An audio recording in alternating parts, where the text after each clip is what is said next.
Praise the lord. హల్లెలూయా.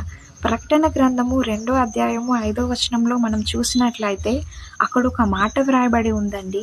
నీవు ఏ స్థితిలో పడితివో దానిని జ్ఞాపకం చేసుకొని మారు మనస్సు పొంది ఆ మొదటి క్రియలను చేయము. ఆత్మీయతలో ఉన్న స్థితిలో నుండి ఉన్నతమైన స్థితిలోనికి రావాలి, కానీ ఉన్నతమైన స్థితిలో నుండి మరి పడిపోయే స్థితిలోనికి వస్తున్నారు. మొదటి వారు అనేకులు, కడపటి వారు అవుతారు అనే ప్రవచన నెరవేర్పు మనం చూస్తున్నాము. నేను ఒకప్పుడు అలా ఉన్నాను, ఇలా ఉన్నాను అని చెప్పుకుంటున్నారు, మురిసిపోతున్నారు. మంచిదే, కానీ దేవుడు ప్రస్తుతంలో ఉన్నదాన్ని లెక్కలోకి తీసుకుంటున్నాడు. మొదటి స్థితిలో ఉన్న ఆ రోషము, ఆ తెగింపు, ఆ త్యాగము మనలోనికి రావాలండి. మహిమ నుండి అధిక మహిమలోనికి మనం అందరము వెళ్ళాలని దేవుడు హెచ్చరిస్తున్నాడు.